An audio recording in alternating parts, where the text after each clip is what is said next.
बहुत समय पहले की बात है। पहाड़ों से घिरा एक छोटा सा गांव था। गांव के चारों ओर घना जंगल फैला हुआ था। जंगल के बीचों बीच एक गहरा तालाब था। लोग उसे भूतिया तालाब कहते थे, क्योंकि कहते थे कि वहां रात के समय अजीब आवाजें आती हैं। गांव के लोग दिन में भी तालाब के पास जाने से डरते थे। गांव के बच्चे अक्सर खेल खेल में जंगल के किनारे तक चले जाते, लेकिन तालाब की ओर कभी नहीं जाते। उनके माता पिता ने सख्त मना कर रखा था। वहां एक चुड़ैल रहती है जो बच्चों को पकड़ लेती है। कहते हैं कई साल पहले एक औरत को गांव वालों ने चोरी टोना करने के इल्जाम में जंगल में ही छोड़ दिया था। वो औरत वहीं मर गई और उसकी आत्मा चुड़ैल बनकर तालाब से बंध गई। अब वो रात होते ही तालाब के किनारे घूमती, रोती और अजीब आवाजें निकालती। गांव में जब भी कोई बच्चा अचानक बीमार पड़ जाता, लोग कहते तालाब वाली चुड़ैल ने पकड़ लिया है। गांव में 4 दोस्त थे, राजू, पिंकी, मोहन और चंदा। सबकी उम्र 10 से 12 साल के बीच थी। वे अक्सर कहानियां सुनते और तालाब की ओर जाने की हिम्मत करते, मगर डर के कारण रुक जाते। एक दिन गर्मी बहुत तेज थी। खेल खेल में वे जंगल में गहराई तक चले गए और तालाब के पास पहुंच गए। पानी चमक रहा था, मानो किसी ने दर्पण बिछा दिया हो। राजू, देखो तो कितना सुंदर पानी है। क्यों लोग कहते हैं यहाँ भूत है? तभी अचानक पानी की सतह पर एक परछाई हिली। बच्चों ने देखा कि सफेद कपड़ों में एक औरत तालाब से बाहर निकल रही है। उसके बाल बिखरे थे, आंखें लाल और चेहरा डरावना। पिंकी, चुड़ैल। सारे बच्चे भागने लगे, मगर चुड़ैल की आवाज आई।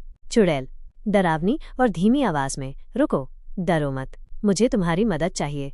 बच्चे कांपते हुए रुक गए। चुड़ैल ने धीमी आवाज में कहा, चुड़ैल, मैं बुरी नहीं हूँ, मुझे इस तालाब से मुक्ति चाहिए। गांव वालों ने मुझे गलत समझा था।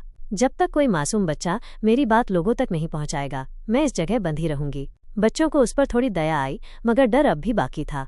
उन्होंने हिम्मत जुटाकर पूछा। बच्चों की मिली जुली आवाज, हम तुम्हारी कैसे मदद कर सकते हैं? चुड़ैल, जंगल के उत्तरी पहाड़ पर एक साधु रहते हैं, वही मेरी आत्मा को मुक्त कर सकते हैं, पर कोई बड़ा इस बात पर विश्वास नहीं करेगा। तुम ही साधु तक जाओ। बच्चे घर लौट आए। उन्होंने अपने माता पिता को ये बात बताई, मगर किसी ने विश्वास नहीं किया। सबने कहा, माता पिता अविश्वास के साथ, तुम्हें सपना आया होगा। तब बच्चों ने खुद साधु की खोज पर जाने का निश्चय किया। अगले दिन वे सुबह सुबह जंगल में निकल पड़े। कई घंटे पैदल चलने के बाद वे पहाड़ की गुफा तक पहुंचे। वहां एक वृद्ध साधु तपस्या में बैठे थे। उनके माथे पर भस्म लगी थी और आंखें गहरी व शांत। राजू, हाथ जोड़कर, महाराज, तालाब में एक आत्मा फंसी है, वो मुक्ति चाहती है, क्या आप मदद करेंगे? साधु मुस्कुराकर, हाँ, मैं जानता हूँ उस आत्मा के बारे में। वो पापिनी नहीं है, निर्दोष है। गांव वालों के अन्याय ने उसे बांध रखा है। फिर साधु बच्चों के साथ तालाब तक आए। उन्होंने मंत्र जपा, गंगा जल छिड़का और अग्नि प्रज्वलित की। चुड़ैल तालाब से बाहर आई। अब उसका चेहरा शांत था। साधु, बेटी, अब तुम मुक्त हो, ईश्वर तुम्हें शांति दे। चुड़ैल ने बच्चों को देखा और आशीर्वाद दिया।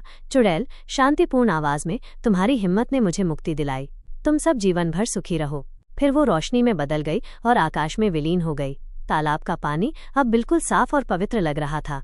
उस दिन के बाद गांव वालों का डर खत्म हो गया। वे तालाब से पानी लेने भी लगे। बच्चे गांव के नायक बन गए और सबने सीखा, अंधविश्वास से कहीं ज्यादा जरूरी है हिम्मत और दया।